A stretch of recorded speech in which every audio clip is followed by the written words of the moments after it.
New York and on the new Hot 97 app. Ebro in the morning on Hot 97. Ladies and gentlemen, you got it on Ebro in the morning. As promised, she went on her Instagram, which is on fire out here, and promoted she will be live on Hot 97 at 8:15, and she's on time for work. Let's give it up for Alexandria Ocasio-Cortez. Now, listen, you get a lot of heat out here, AOC, and you've blessed us with your presence and your whole work ethic since the beginning. I just want to first say that we're proud of all the noise you're making. Thank you. Thank you so much. I appreciate that. We get concerned. We definitely get concerned. Like, hold on, this is getting crazy. There's a lot of smoke. It's a lot of smoke. There is a lot of smoke, yeah. And talk to us about that, because was your plan this whole time to get to Capitol Hill, White House, and the Senate and Congress and all of this to make sure you were making this level of noise? Yeah. I mean, did I anticipate this level of noise when I was running for office? No. I did not anticipate that 5 minutes after I won my election, Fox News would make me, Public enemy number one. Oh, of course, because they're obsessed with you. Yeah, which drives the news cycle in other areas too. Because once Fox News has decided that you're your thing, then CNN has to have another aspect of that conversation, all that stuff. So I didn't anticipate this level of conversation. But I do know that when I was running, I ran and I feel like I won on a mandate to change the conversation in D.C. and to change how things are going in Washington. And to change business as usual. And I feel like a lot of people who got elected in this cycle were elected on that similar mandate, and we're doing it in different ways and on different issues. But I definitely didn't get elected to just kind of sit back and let things continue happening the way they have been happening. Removing Trump being an idiot, a racist, xenophobe, and all of the other adjectives we use to describe somebody that is as classless and tasteless as he is, removing all of that mandate you just spoke about, right, about changing the conversation is on both sides of the issues. Yeah, absolutely. It is. And I think that that's sometimes where people get a little uncomfortable, is because I'm actually not super partisan in my critiques. I don't only talk about Republicans. I critique and I talk about our own backyard. I talk about the changes we need to make as a Democratic Party in order to better serve working people and a more diverse America. And I think sometimes people forget that I got my seat running against a very powerful Democrat. Mm-hmm. And then once that race was won, we brought that fight to the Republican Party as well. And so there are a lot of critiques and conversations that need to be had that go beyond just our two-party system. It's about how our country is being organized and structured overall. Speaking of which, how was your conversation with Nancy Pelosi? It was good. I think it was good, and it was positive, and it was productive. And we needed to, have conversations about a lot of different things, because I think sometimes one of the things that we struggle with as a party is that we're so, and this is not a critique of the speaker, I just think just as a party, the way we organize, we get so scared of losing, and one of the big things that I advocate for is that we can't be scared of losing. I think that people love when we swing for the fences, when we're ambitious, and we do have space to push, and so that is an inherent tension within the party. There are people who want to always hold back, slow down. Be more moderate, be more status quo. Right, to be more status quo. And then there are people that, like me, that advocate to push. And that is an inherent friction that will always exist. Well, look, let's be honest, right? Rosenberg, many mornings up here, you and I would argue about the heat AOC was getting and the noise that you were making, where Rosenberg would say, yo, man, listen, man, this is getting crazy. Like, people are really going to gun for it. But I think he was more concerned about people trying to get rid of you. Yeah, no, totally. And the loss that you're speaking of, like actually losing your position because you're too, quote-unquote, controversial. I guess I was thinking, is this going to will she be able to play this out long term? And that's a real risk. That is a real risk that I acknowledge, because the easiest way to keep your job is to fly under the radar. It's the easiest way. And I know that every time we bring up a conversation, it elevates a risk, and it may not be necessarily at the polls, but we get our districts redrawn every 10 years during the census, and next year we're taking the census, and the district gets redrawn 2 years from now. And who knows, it's a lot of times in the country, that redrawing is inherently political. We have gerrymandering. And so it could, totally be that within 2 years or 4 years or whatever, my district gets redrawn into a spaghetti noodle that goes like all the way, and it's into Westchester where there's mad Republicans. Yeah, I'm trying to figure out where they'd have to twist you to make it work. Long Island, I don't know, but it's totally possible. But for me, it's always come back to the question of what makes this worth it for me, and I've never been interested. The moment that I feel like I'm in this position and I'm not doing what I feel like I was sent here to do, then it's no longer worth it. I don't have a problem moving on. I don't have a problem. So long as I feel like my service is carried out with integrity in the way that I want to do it, then I'm going to do it. But and reading the many the criticism that you get all the time, right? One thing that was really interesting, we talked about it in the room, is like when we hear people say, well, what has she done for her district? She's so caught up in fame and doing magazine covers. Like, what has she done for her district? Now, for some of us who are not necessarily well educated, right, when it comes to like politics, can you break down, okay, what your job is for the people who are still trying to figure out, like, why isn't she handling, local issues right now? Right, yeah. So there's two main aspects to my job as a member of Congress. There's what I do in D.C., and then there's what I do locally. But it's part of the larger picture in that we have three branches of government. You have the executive, you have the legislative, and then you have the judicial. So let's put the judicial aside. You have basically the executive and the legislative branches, which people sometimes confuse. So your mayor, your governor, your president, that's your executive. They're the ones that keep the lights on. They're the ones, the mayor makes sure that they're running the business. Right, they're running the business. They make sure that the trains are running on time, that the streets are plowed. Yeah, well, dot. Allegedly. And so they're trying. Work in progress. Work in progress. It's hard. And so what my job is that when we are making laws in Washington, D.C., whether it's healthcare policy, whether it's criminal justice, whether it's $15 minimum wage, whatever that may be, my job is to make sure that the needs of our district in the Bronx and Queens are at the table, that voice is at the table, and that we're advocating our community's perspective as the part of the process of making all these laws. And so when people say, what has she done? We've been doing a lot. First of all, I think that the attention that we've brought to issues in our district is valuable, in that every time I go out there, every time I'm talking with you all, every time we're on CNN, my job is to represent. My job is to represent our viewpoints. My job is to make sure that when we're talking about the environment, just yesterday we announced legislation that we're releasing with Kamala Harris, and it's a climate equity legislation, which is basically, if we want to talk about water, we have to talk about Flint. If we want to talk about the air, we need to talk about asthma in the South Bronx. If we want to talk about coal and transitioning renewables, we need to talk about coal miners' pensions, working people. And that is a big part of my job. That's the D.C. part of my job. The New York City part of my job is that we've got two offices set up. We've got one in the Bronx in Parkchester and one in Queens in Jackson Heights. And my job and my staff's job is, A, to make sure that if you have a strong viewpoint, you can always come into our office. You can always call us. You can always email us. Say, hey, I'm a constituent. I live in your district. This is how I feel about this issue. I would like to see this represented more. And B, our job is to be the liaison between you and any federal agency. So if you need help with the VA, if you need help with your immigration papers, if you need help with Medicare, Social Security, Medicaid, and you're getting caught up in red tape, I have the power and the ability to kind of cut through that red tape. And I can send letters of inquiry if it seems like there's some funny business going on.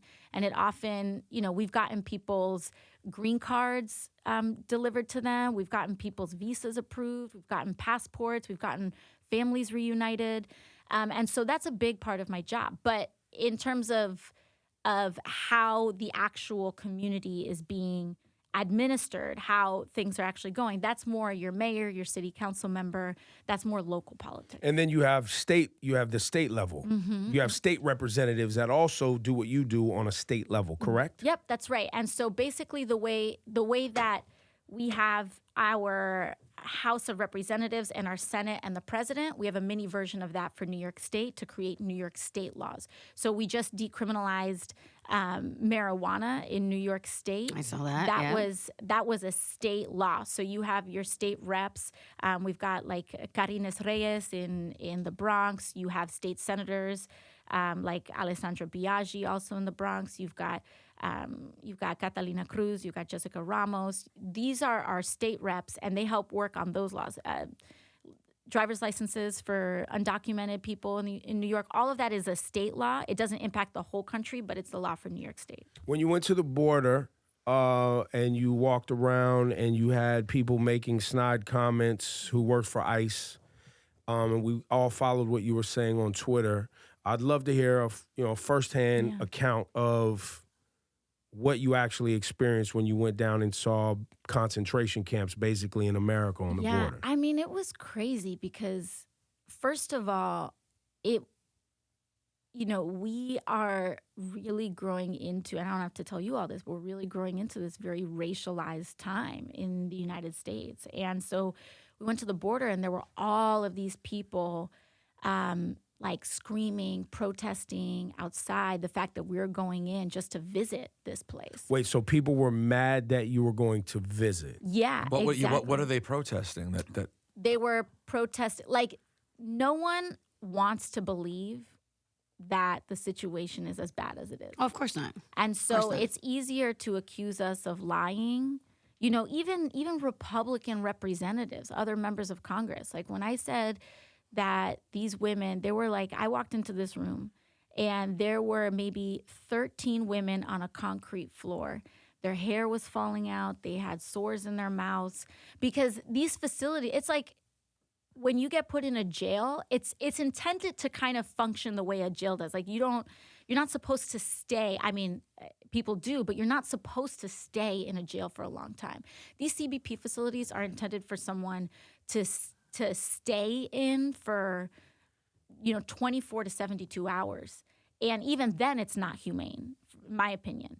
But you have these facilities that are intended for people to stay there 48 hours. People are there for 2 months, 3 months, and so they're trapped. So how much of what you saw is overcrowding, right? Because we have people storming the border, and how much of it is what I feel like the media has gotten away from, which is the no tolerance mandate that Trump put in order that now criminalizes anyone that comes across the border. So they're getting treated as criminals, not as people seeking for asylum. Because I think that mainstream media has gotten away from that. Yeah. And I don't believe the public quite understands the fact that the president, once he said, this is a no tolerance, it moved into a different zone. Exactly. Like, this is the thing that Republicans always say is that, well, they're breaking the law, they're criminals. And I heard this a lot from CBP officers. I mean, I was in this room, 13 innocent women, and all of these women were actually from Cuba, because people from Cuba are coming to the border because, first of all, we ended these kind of special policies under the Obama administration. And so now they're being treated like everybody else. Wait, time out. So when Obama said basically things are good between us and Cuba, we ended the policy where if you showed up as a Cuban person defecting from Cuba, once you were on American soil, you were good. Right. So that wet foot, dry land policy is over. But the intention was we're good now, so we don't have to. And so now the plot twist is... So the plot twist is now when we have another president that criminalizes immigrants to the extent that this one is, they're being treated like everybody else. And I mean, and the way everyone else is being treated is not acceptable either. And so when we talk about zero tolerance, that's the thing. Like, I heard all these CBP officers, and there are these women that were literally fleeing. These people are refugees.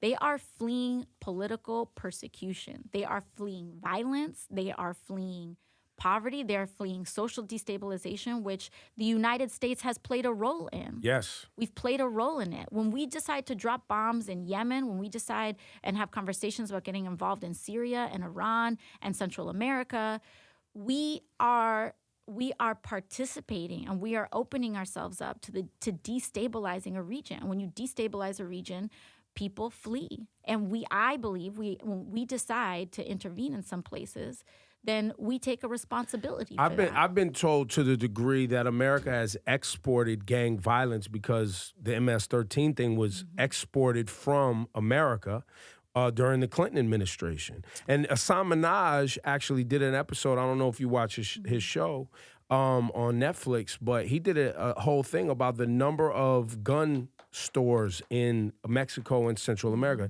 There's one place to buy guns in America.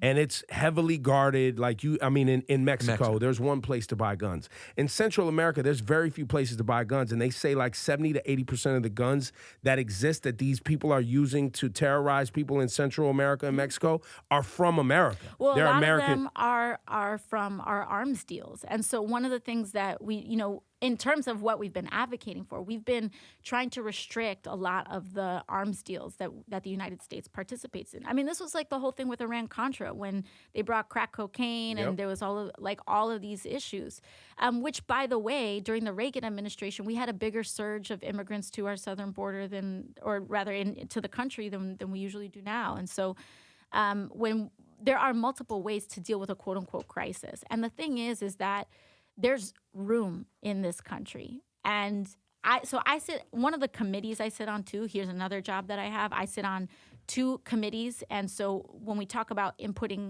offering input on laws, we largely do that through committee. So I sit on the Financial Services Committee. And so a lot of what we do is monitoring the economy, bringing in big bank CEOs, like all this other stuff. And on one hand, Republicans love to say the economy's going great, unemployment's at all-time lows, blah, blah, blah, everything's going amazing. We can't even hire enough people. And then on the other hand, they're talking about how immigration is bad and how we can't have immigrants. And by the way, this has never been about undocumented immigrants. It's never been about this. They've always said that, but to the point that you are now telling members of Congress to, quote unquote, go back to your own country, you showed your hand. You showed your hand. This has always been about race. Yes. This has always been... It's been about the tanning of America and darker skin and making sure that people with darker skin don't have access. Trump said it himself. He was like, how come people from Sweden and Switzerland don't want to come to America? Right. Because we haven't destabilized their countries and made them... And how about also they have single-payer health care. They have living wages. Right. Why would they want to leave? Yeah, like, hello, we're trying to get some of that. Now, does it frustrate you, like the conversation we just had, where you were just laying out things that we've done in other places? I liken that to Yankees fans, for example. The Yankees are the best team in baseball, but the trade deadline's coming up tomorrow. And Yankees fans want to know, what are they going to do to make their team better? They're not going, we're just the best team in baseball. No, we want to get better pitchers. We want to improve this team. What the conversation you just had was pointing out flaws that we have as a nation and that we need to make better. That's the exact conversation that the president flipped on you to make you sound anti-American. Right. Which is hilarious because his whole campaign was like actually trashing the country, right? His whole campaign, the whole slogan, "Make America Great Again." What does that suggest? What's the implication? It implies that our nation is not great. So he ran saying America isn't great. He ran on this nihilistic platform saying the president is trash, the country is trash. You might as well take a gamble on me because everything is so bad. So that's the con that he pulled. And so when it comes to what our prescriptions are, I love this conversation because we actually have plans. We actually have proposals, and Republicans genuinely don't. They got nothing on climate change. We've introduced resolutions to push us to get at least carbon neutral by 2030. When it comes to immigration, you've got Julian Castro laying things out, saying we need a Marshall Plan for Central America, which I agree with, that we need to end the criminalization of our border and make sure immigration is a civil process that it always used to be, which I agree with. You got criminal justice reform saying that we we need to get rid of marijuana and Schedule I drugs. And I've taken it, I introduced an amendment to actually say we need to go beyond that. We actually need to study. We need to remove the federal restrictions on certain Schedule I drugs, including psychedelics, actually, because they've been shown to have promise in treating veteran PTSD, but we're legally not even allowed to study them. And so we've got plenty of proposals, and including healthcare. I'm a proponent of single-payer Medicare for all. And so we have a debate on like public option, Medicare for all, but at least we're debating concrete plans and solutions, for our future. Trying to find solutions. And solutions. Whereas Republicans, at the end of the day, if you actually try to figure out what they're trying to do, they're trying to block Democrats. That's all they're trying to do. That's their agenda. Yeah. They don't know how to govern, and they also not only do they want to continue business as usual, they want to deepen this. They want to deepen the roles of corruption. They want to deepen tax cuts for the rich and mega corporations. They want to cut your health care. They're trying to eliminate Medicare and Social Security, even though that's not what they're saying. That's really that's their goal. Their goal is to make sure that, frankly, government as we know it is dismantled. And the way that they justify it is by having this argument that none of this is worth it. That's like really the core of it. They don't believe in a future. Right. I mean, I just don't think they believe in a future for the United States. So they're like, let's just get ours. So does that mean that will you ultimately line up with whoever the Democratic nominee is? Yeah. No matter what. No matter what. The stakes are just too high, and and the reason I am so passionate about progressive priorities is because I think that is what will win. I believe that a progressive candidate, Democratic candidate for president, is what will win us back in 2020. I believe that a candidate who believes healthcare is a right will win. I believe that a candidate who believes in a living wage, in labor rights, in unions, in your actual pocket. I believe that a president that will actually stand up for working people in this country and stand up to a lot of the corruption that we have in our system is the one that will win. And so the reason I'm passionate about that is because the stakes are high. And if we nominate the wrong person, it will make that harder. But that doesn't mean that I'm not going to be in the field doing my all to make sure that we get our presidency back. When you and Pelosi got together the other day, did impeachment come up?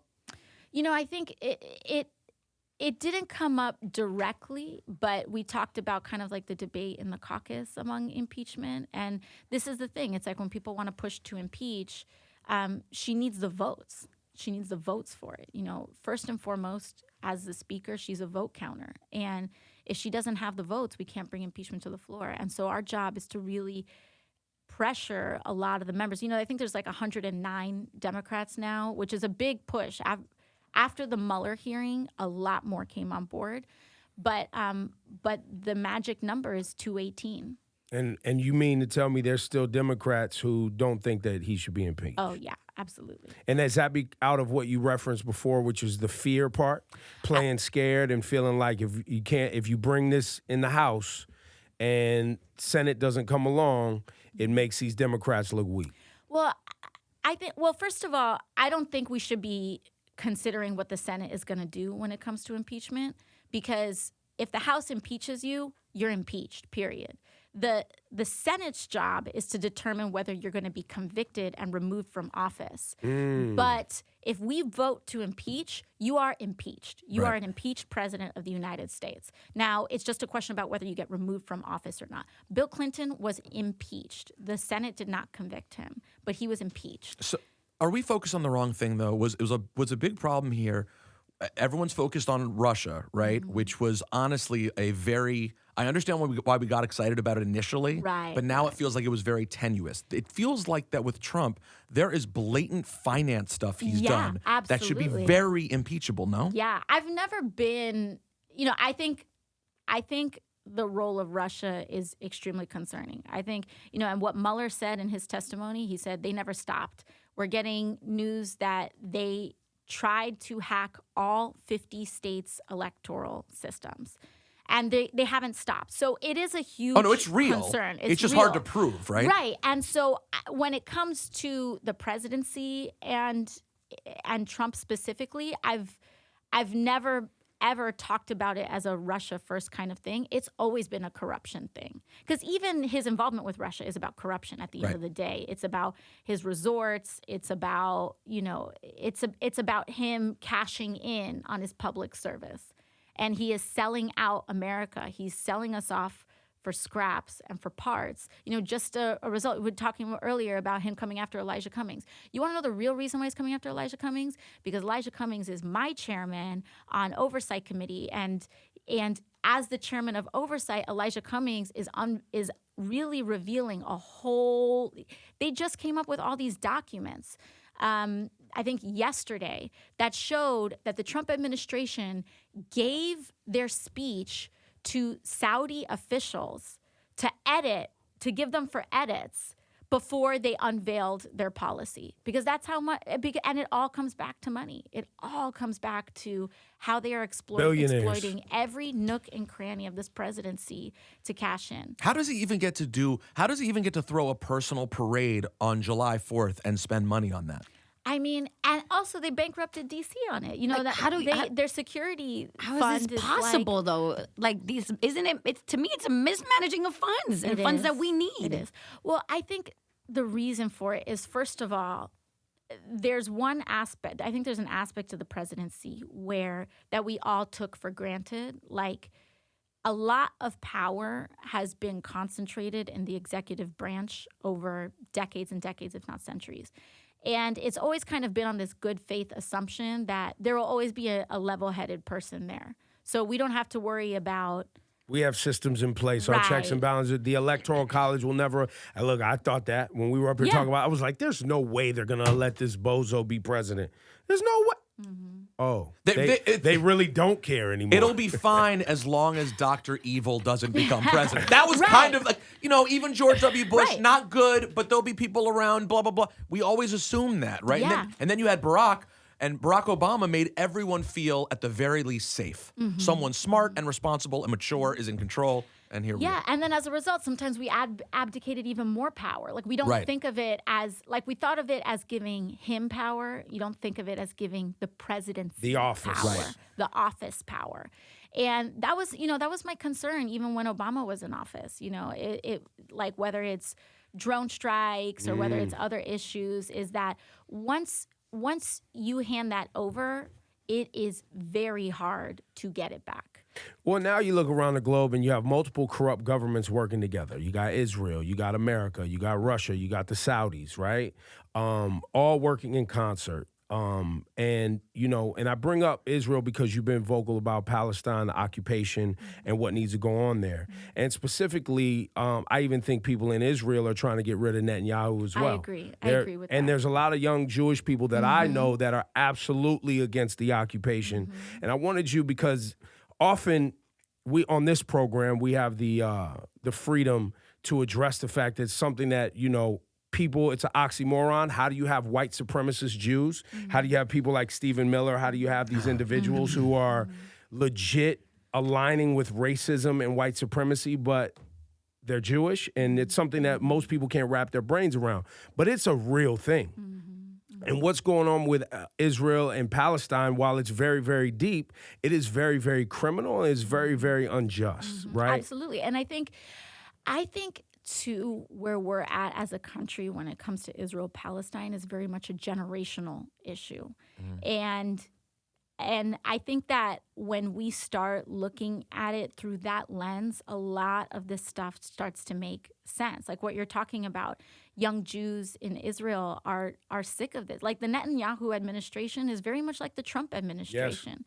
Yes. And there's this idea that if you criticize a policy of Israel, the right wants to advance this notion that if you engage in critique of Israeli policy, that you are anti-Semitic. But it's the furthest thing from the truth, because this is about, the same way, like James Baldwin says, I have the right to criticize my country. That's what makes me a patriot. And the same way that me criticizing Trump doesn't make me anti-American, criticizing the occupation doesn't make you anti-Israel, frankly. It doesn't mean that you are against the existence of a nation. It means that you believe in human rights. And it's about making sure that Palestinian human rights are equal to Israeli human rights. And there are a lot of troubling things happening there. It doesn't mean that, there's this conversation that gets started. And frankly, it's advanced by the right wing, is that, like, if you engage in any critique, that must mean that you are against the existence of a nation. But we don't engage in any other country like that. We don't talk about the UK like that. We don't talk about China like that. We don't talk about the United States. We don't talk about, if you critique any other country, they don't say, do you believe in Britain's right to exist? And I understand that there's a very deep history. There's a reason why we ask that question when it comes to Israel, because Jewish people have been persecuted throughout all of human history.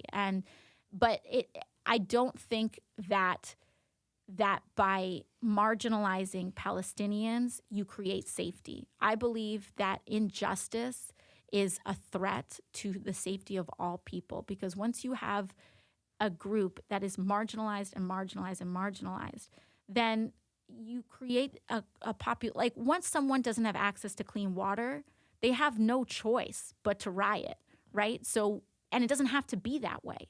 And I'm not even talking about Palestinians. I'm talking about communities in poverty in the United States. I'm talking about Latin America. I'm talking about, like, all over the world. And we experienced times like that in our history in this country. When we had riots in 1968, when the Bronx was burning, when, social destabilization is what happens when people do not have a plan or feel like there's no vision for their future. Well, they don't feel safe and they don't feel protected Right. either, and they don't feel like anybody's speaking for them. But what bothers me, AOC, is, like, I resent so much the way Israel and Jews get thrown around as, like, a card. Well, it's Right. weaponized. It's weaponized. But that's what Right. offended me the most. Like, and I was going to ask you what offended you the most about Trump attacking you guys. But what offended me was when he said, they don't like Jews, they're anti-Semites. Right, like, what is that? What is that? Why?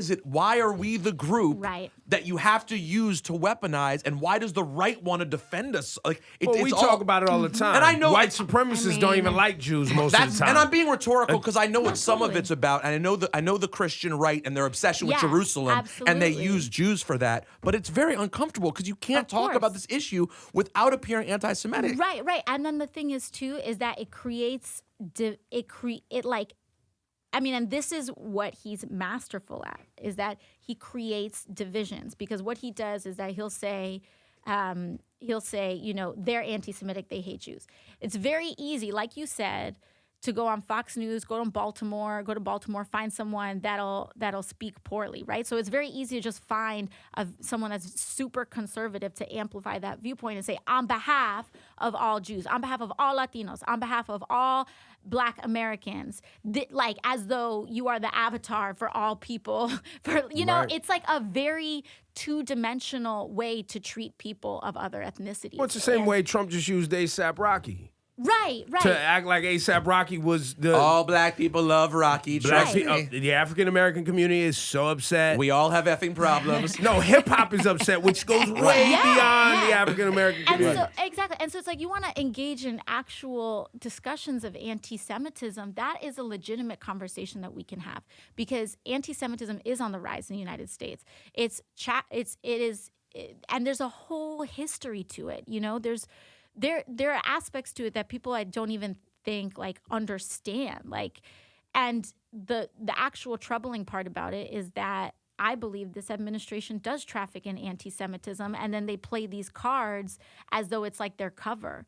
But it's super disturbing. And I think that what we need right now is more of that conversation, and it's happening. There are really amazing organizations of young people, groups like If Not Now, that they are young Jews organizing for justice, because they realize that all of our fates and our destinies are intertwined, and that there cannot be justice in Israel without justice for Palestinians too. Just like in this country, white people will never be free unless Black and brown people are too. We will always be shackled, frankly, in economic oppression if we allow racism to continue to divide us. We'll never get health care. We'll never get a single pay. We'll never get a living wage. We'll never get labor rights. You know, all of this stuff is how race and class are intertwined to make sure that the very few continue to concentrate their wealth and their privilege and power. Even with the use of your use of concentration camps, right? How people came at you, and one thing that I did find, it made me happy to see a lot of young Jewish Americans were coming in defense, including our very own. Am I still considered young? I'm 40 now. I mean, Yeah. You're aging out. Yeah, I'm older Jewish Aging Americans. But it's just, one of the things, me personally, sitting back and just watching, it enraged me that people were more upset at your use of the word than the actual crimes that are being committed. That is our culture. That is our culture. And people try to tone police, and they'll say, well, maybe she shouldn't have said it that way. If I didn't say it that way, no one would be talking about concentration camps. No one would, We've got members going to the border every single weekend because we jostled this discussion. And we named it for what it was. I didn't pull that name. I didn't pull that word out of anywhere. Academics, historians, people who study political science, they all started coming and saying this is what this is before I did. I just amplified what the experts were already saying. And people tried to make this about anti-Semitism too, but I never said that these were Holocaust-style concentration camps. Or death camps. We have had concentration camps before in the United States when we interned Japanese Americans and we targeted them regardless of their citizenship, by the way. And the Supreme Court upheld it.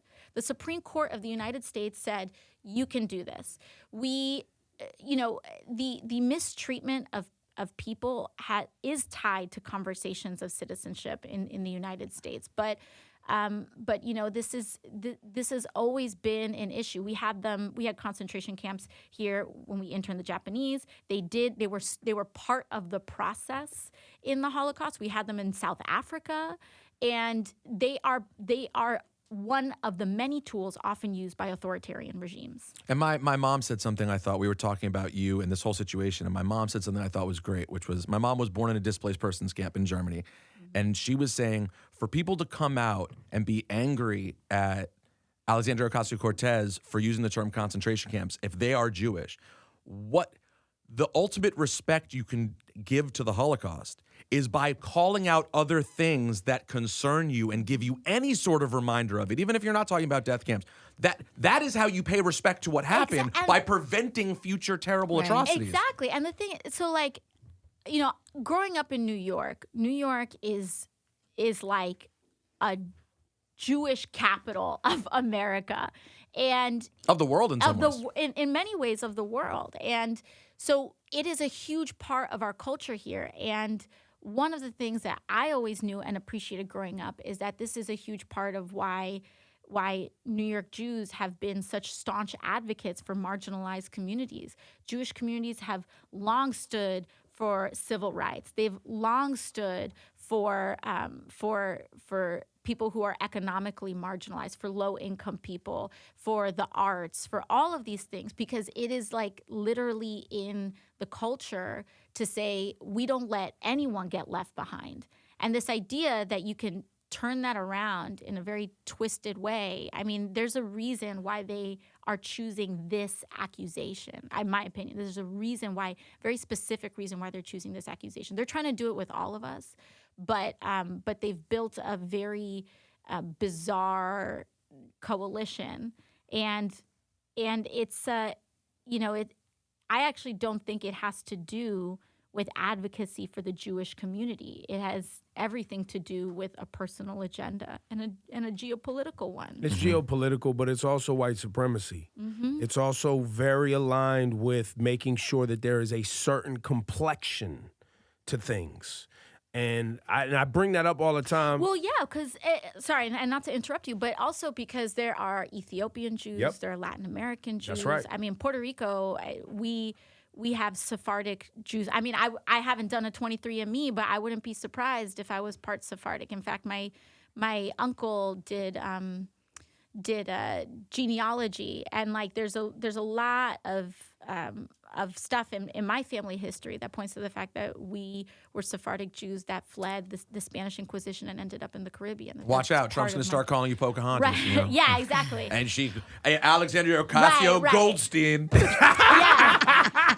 And so, but the thing is that's important because in Israel they are also targeting Jews of color. Yes. Yeah. And so there is. They had a Black Lives Matter march in Israel, man. Like, there's a lot of young black Jews out here. And because, the Jewish population is very small, most people are very ignorant to how diverse the Jewish population is, which is why it's so bizarre when you say things like white supremacist Jews. Some people will be like, well, all Jews are white. No, they're not. And we need, it's about time also because so many young Jews, and by that I mean 50 and under, whatever, have come to really appreciate the struggle of Palestinians. We need, though, there are a lot of people who are so-called liberals, who are liberal on every single issue, and then they get to Israel and they just blindly support whatever the agenda is. But that's because it's been weaponized over Yeah. generations, Right. and people are afraid to. This dialogue right here that we're having on a public radio station Doesn't happen. People 8 are scared of the o'clock in the conversation. morning in the No. biggest media market. No one's touching this. They are deathly afraid of touching this conversation. Yeah, no, absolutely. Because it's very complicated, it's very layered, and people, they don't have firsthand experience in dealing with the cultural nuances of things. Yeah, and to the extent too, because it's been painted as this very black-white thing, right? If you critique Israel, you're anti-Semitic. If you don't, then you're not anti-Semitic too, right? Like that's the flip side. That's the flip side. But also that kind of black and white conversation, we have those issues here in the United States when it comes to race. Because if you critique, I noticed this, if you point out racial inequity, people are like, oh, are you calling that racist now? And they create an absurd conversation, right? So like, for example, New York City, we have one of the most racially segregated public school systems in America. That's right. But if you point that out, people will be like, oh, you're going to call public school racist now? You're calling New York City public... We've done it several times on this program. Yeah, well, and that... You can do that, but that's not what she said. Right, but also they will take that, but then they will put it onto the smallest things. And instead of saying, hey, there's inequity here that needs to be fixed, they want to make it a debate about whether something is racist or not. Because debating whether something is racist or not is the best distraction because it's parallel to it, right? It tricks you into talking about this thing where you think you're talking about the thing, but you never actually address the meat of the inequity. So, for example, when Trump goes and says there's this really great black journalist at the New York Times. I'm trying to remember his full name. I think his first name's Wesley. But I was just reading this thread this morning, and he was like, notice how we just spent a whole week debating about whether saying send her back was racist or not, but there wasn't a single story about the people in those communities, how they felt having their neighbors chant that name to them, about how people who have family members who look like you all, same complexion, who actually have been sent back. Right. And frankly, ICE is now, and CBP, they're now rounding up American citizens. Yes. Oh, we've seen several stories. And not only, and here's the thing too, even if you care nothing about immigration, right? Let's say you have zero compassion in your heart for anyone who's trying to come to America to lead a better life. Okay, let's, even assuming that, what they are doing is that the civil liberties that they are stripping from immigrants who come to the United States, they are now expanding the geographic scope upon which your rights can be violated. So they have instituted, the Trump administration has instituted a 100-mile policy where anyone within 100 miles of a border can be subject to having less civil liberties. But guess what they consider a border? the entire outside of the United States of America. So even the coastline. So even the coastline. So the southern border, the northern border, New York City, the eastern border and the Atlantic Ocean. Border. So basically, most Americans are in this 100-mile zone. Is it 60 or 70% of the population of America lives on coast? Something like that, yeah. So it takes all of LA, all of New York, everything around here. Anything within 100 miles of a coast or a border is now subject to this ambiguous erosion of civil liberties. So in my opinion, even if you're a hardcore libertarian and you're also don't believe in immigration, which I think is short-sighted economically, socially, culturally, politically,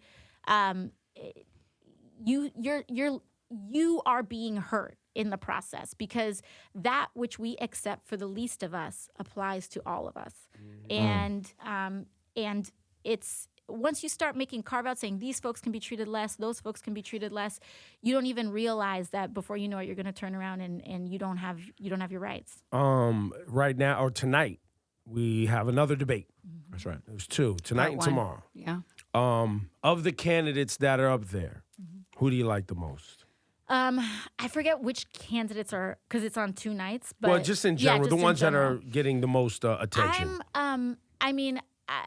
Remove Bernie. We know that's your guy. Love Bernie, and I love Elizabeth Warren. I think Elizabeth has a plan for that Warren. She's got a plan for that Warren.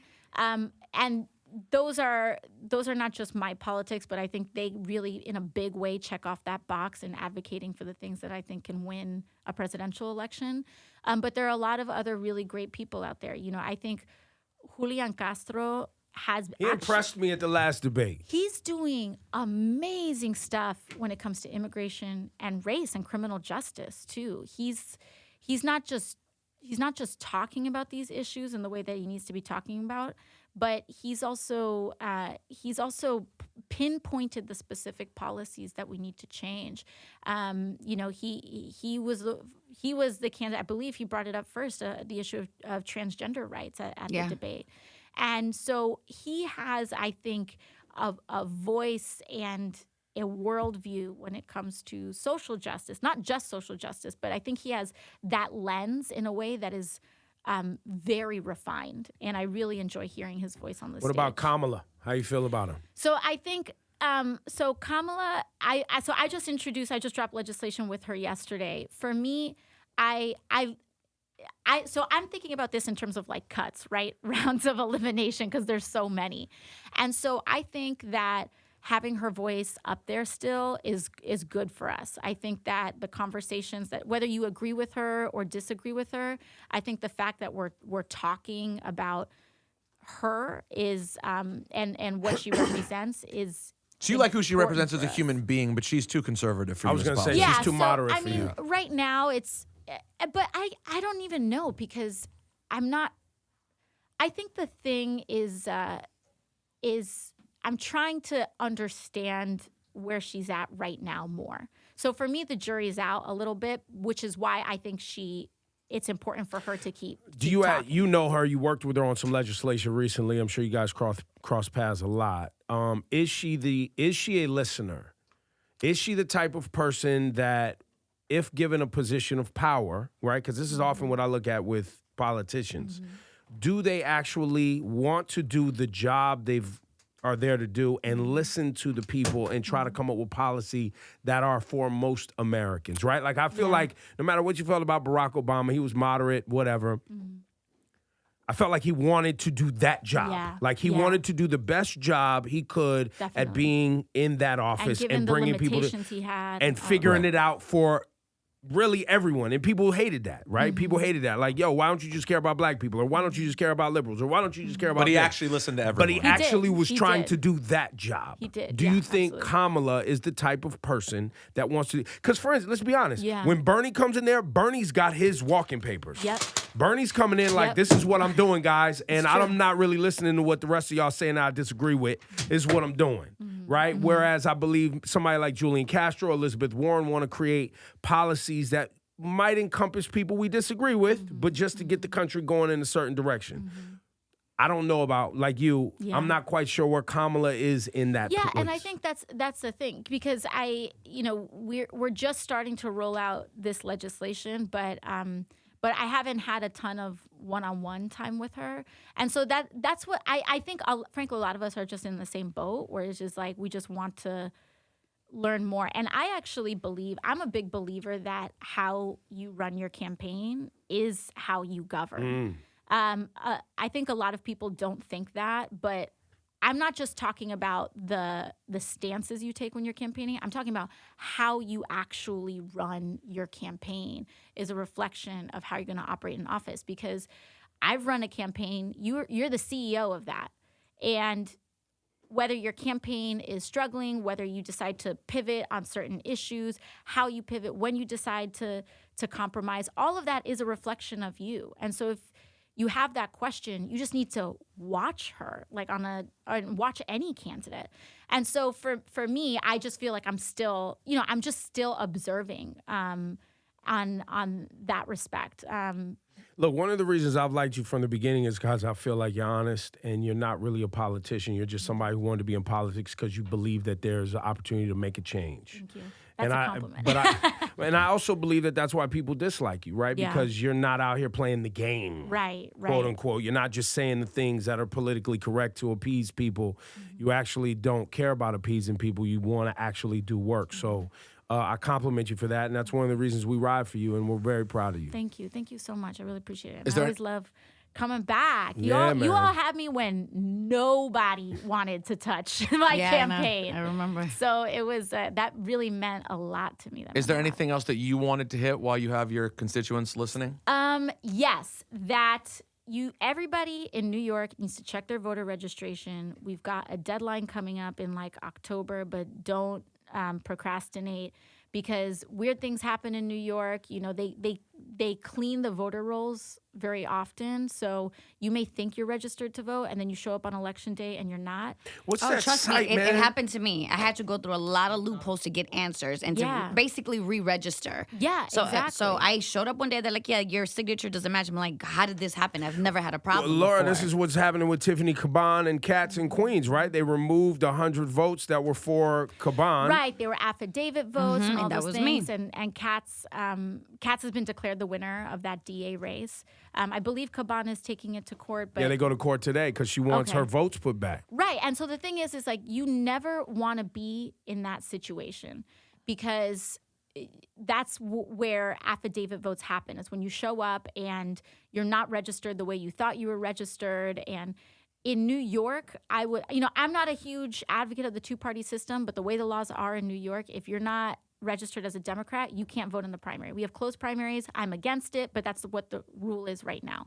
And so I frankly would encourage, if you want to vote in the presidential primary, check your voter registration and make sure that you're registered. And if you're not registered, or if your registration looks weird, just re-register. And you can do it all online. You can and also change your address. We move all the time. There's a website called Vote.org.